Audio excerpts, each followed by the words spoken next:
Recognizing when an elderly person may be in their final year of life is never easy.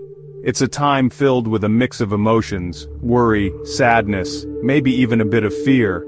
I want you to know that understanding the natural progression of life can empower you to provide the best possible care and support for your loved one. Understanding the signs can help families and caregivers make informed decisions, offer better emotional support, and ensure comfort and dignity during this time. It allows you to shift from a place of anxiety to a place of preparedness and compassion. It's about making the most of the precious time remaining.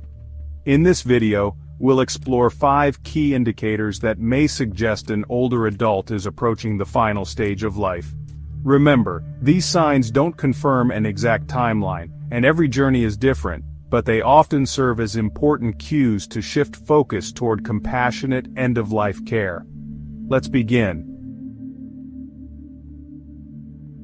One of the most noticeable signs that an elderly loved one may be in their final year is a progressive decline in physical ability. This can manifest in many ways.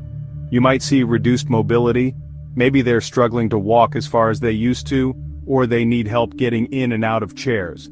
There's often increased dependence on others for everyday tasks like bathing, dressing, or even eating.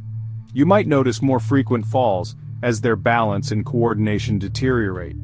And it's not uncommon to see unexplained weight loss, even if their diet hasn't changed significantly. You may also observe changes in their sleep patterns. They might be sleeping more during the day and experiencing restlessness or agitation at night. They may appear withdrawn, less interested in conversations, or easily fatigued. Simple activities that once brought them joy might feel exhausting.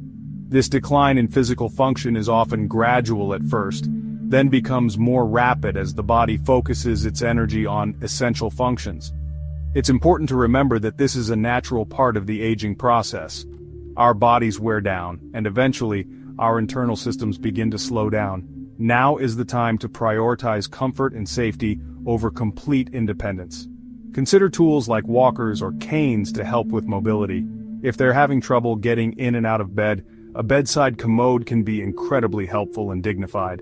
And if their mobility is severely limited, a hospital bed at home can make them more comfortable. The focus should be on minimizing discomfort and maximizing their quality of life. Along with physical changes, cognitive and emotional shifts are another key indicator that a senior may be entering their final year. These changes can be subtle at first. Maybe they're a bit more forgetful than usual, or they seem disoriented about the time or place. You might notice increased confusion, difficulty following conversations, or repeating themselves. Some individuals may become restless or agitated, especially in the late afternoon or evening. This is often referred to as sundowning. These cognitive changes could be a part of advancing dementia, or they could simply be the brain's way of preparing for the end of life. It's important to remember that just like our bodies, our brains age too, and these changes are a natural part of that process. Emotionally, you might see a withdrawal from activities they used to enjoy. Hobbies they were once passionate about might hold little interest. They might seem withdrawn or quieter than usual. If you're noticing cognitive and emotional changes in your loved one, the most important thing you can do is provide reassurance and support. Use calm, gentle communication. Avoid raising your voice or arguing, as this can be distressing. Keep their environment calm and familiar. Minimize loud noises, bright lights, and too much activity. And remember, just being there, offering a comforting presence, can make a world of difference. Chapter 3. Loss of appetite and hydration. A significant drop in appetite is a very common sign that the body may be entering the final stages of life. This might involve refusing meals altogether, even their most beloved dishes. They might only take a few bites or sips, then lose interest. Swallowing can become difficult, leading to choking or discomfort. Persistent nausea or vomiting can also contribute to decreased food intake. It's essential to understand that as the body prepares for the end, it naturally slows down digestion. This is a natural process, and forcing food is not beneficial, and can even cause discomfort. Families often find this phase emotionally challenging. We associate food with caring, and it can be difficult to accept that our loved ones are no longer interested in eating. Remember, at this stage, comfort takes precedence over nourishment. Along with a decreased appetite, you might notice signs of dehydration, dry mouth, constipation, and changes in taste or smell. Supportive tip: instead of pressuring them to eat full meals, focus on offering small amounts of soft foods that are easy to swallow. Think applesauce, yogurt, or pureed vegetables. Ice chips can be soothing and provide some hydration. If they're open to it, offer sips of water, juice, or clear broth throughout the day. And remember, comfort foods are key. If they have a favorite treat, even if it's just a small bite, it can bring a moment of joy. If you're concerned about their nutritional needs or hydration, don't hesitate to consult with their doctor or a hospice nurse. They can offer personalized advice and support.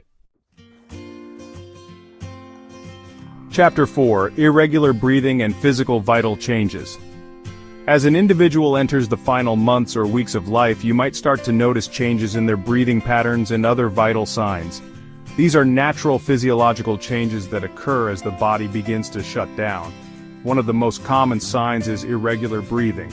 The rhythm might become unpredictable, with periods of shallow breaths, followed by deeper breaths or even pauses. This is known as Cheney-Stokes respiration. You might also notice that their hands and feet feel cool to the touch, their pulse weakens, and their blood pressure drops. Their skin might appear pale or bluish, especially around the lips and nail beds. These changes indicate that the circulatory and respiratory systems are slowing down. During this time, it's common for individuals to sleep for extended periods. They might only wake up briefly or drift in and out of a semi-conscious state. Supportive tip: if your loved one is experiencing these changes, focus on creating a peaceful and comfortable environment for them. Keep their room quiet and dimly lit. Soft blankets and gentle music can provide a sense of calm. If they seem short of breath or anxious, try raising their head with pillows or adjusting their position. A humidifier can also help moisten the air and ease breathing. If you're concerned about their comfort or managing their symptoms, a hospice team can provide invaluable support and guidance during this time. Remember, the goal is to ensure they are as comfortable and peaceful as possible. Chapter 5: Emotional and Spiritual Readiness. Perhaps the most profound indication that someone is approaching the end of life is a shift in their emotional and spiritual outlook. This can manifest in various ways, and it's important to remember that everyone's journey is unique. Some individuals might express a desire for closure. They might want to mend broken relationships, express their love and gratitude, or apologize for past hurts. Others might seek forgiveness or reassurance that their life had meaning. You might notice them talking about seeing deceased loved ones or having spiritual experiences. They might make comments like, "I'm ready," or "I'm tired," hinting at an acceptance of their mortality. It's not uncommon for individuals nearing the end of life to start letting go, both physically and emotionally. They might give away cherished possessions, lose interest in material things, or detach from daily routines. Some people become more introspective and withdrawn, preferring solitude and quiet reflection as they process their experiences and prepare for the transition ahead. And then there are those who experience moments of extraordinary clarity and lucidity, often referred to as a final rally. They might suddenly become alert and communicative, engaging in meaningful conversations or expressing their love and gratitude to their family. Supportive tip: during this time, the most powerful thing you can offer is your presence. Listen with your heart, hold their hand, and let them know that you're there for them. If they want to talk, create a safe space for them to share their thoughts and feelings without judgment. If they prefer silence, respect their need for solitude and simply be present with them. This is a time for love, acceptance, and honoring their journey. Outro: embracing the final chapter. Each of these 5 signs, physical decline, cognitive shifts, reduced appetite, changes in breathing, and emotional withdrawal, are commonly seen in the final year of life. But they don't always follow the same order or timeline. Every individual's journey is unique, just like their fingerprint. It's completely natural to feel a range of emotions during this time: sadness, grief, even fear. But I want you to remember that knowledge is power. By understanding these signs, you can approach this phase with empathy, not fear. If you begin to notice multiple signs in your loved one, consider speaking with a medical professional or reaching out to a hospice team. Their goal isn't to extend or shorten life, but to enhance comfort, dignity, and quality in the final stretch.